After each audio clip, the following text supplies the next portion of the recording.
ఎప్పుడైనా నెల్లూరు జిల్లా చరిత్రలో 30 మందిని చంపేసింది ఈ 18 నెలల్లోనే జరిగింది. బీహార్ కన్నా మించిపోయింది నెల్లూరు జిల్లా. మరి ఈ చంద్రబాబు నాయుడు ప్రభుత్వం వచ్చిన తర్వాత రౌడీ షీటర్స్ చెలరేగిపోతా ఉన్నారు. గంజాయి అయితే విలయతాండవం చేస్తా ఉంది. గంజాయి బ్యాచ్ ఎవరు? మీరు పెంచి పోషిస్తున్నారు. అధికార పార్టీయే పెంచి పోషిస్తుంది. గంజాయి అమ్మిస్తున్నారు. నెల్లూరు జిల్లాలో ఇన్ని హత్యలు జరిగింది లేదు. ఆయన పవన్ కళ్యాణ్ గారు ఉప ముఖ్యమంత్రి పదవి తీసుకున్నాడు. ఎలక్షన్లకు ముందు 30,000 మంది మహిళలు మాయమైపోయినారని చెప్పాడు జగన్మోహన్ రెడ్డి గారు ముఖ్యమంత్రిగా ఉన్నప్పుడు.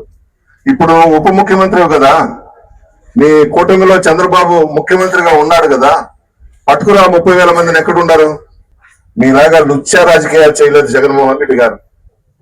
రాష్ట్రంలో ఈ కూటమి ప్రభుత్వం ఏర్పడిన తర్వాత నెల్లూరు జిల్లాలో మాఫియా గ్యాంగ్స్ చెలరేగిపోతా ఉన్నాయి. తీసుకుంటే దాదాపు 30 మందిని ఈ 18 నెలల్లో చంపేసిన విషయం మీ అందరికీ తెలుసు. ఒక గూడూరు నియోజకవర్గంలోనే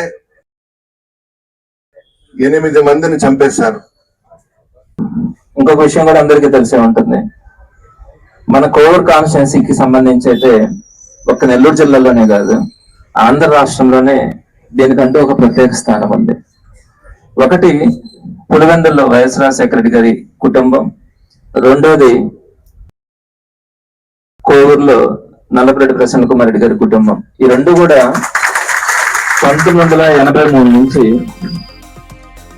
ఒకే ఫ్యామిలీ పర్సన్స్ ఆ కాన్స్టిట్యున్సీలో ఒకే కాన్స్టిట్యున్సీలో కంటెస్ట్ చేయడం, అంటే కాన్స్టిట్యున్సీలు మారడం కానీ ఎలాంటి మార్పు లేకుండా ఒకే కాన్స్టిట్యున్సీలో 83 నుంచి కూడా, అంటే సుమారుగా 38 సంవత్సరాల పై నుంచి 40 సంవత్సరాల నుంచి ఈ ఒక్క కాన్స్టిట్యున్సీలోనే ఈ కాన్స్టిట్యున్సీలో ఉండే ప్రజలకు అందుబాటులో ఉంటూ ఒక మంచి రాజకీయాన్ని అందిస్తున్నటువంటి ఆ కీర్తి నల్లపురెడ్డి ఫ్యామిలీకి చెందుతుంది. ఇట్లాంటి మొత్తం మీద నియోజకవర్గాలు తీసుకుంటే నాకు తెలిసినంత వరకు పులివెందుల కోవూరు తప్ప రాష్ట్రంలో మరి ఎక్కడ కూడా కనపడదు.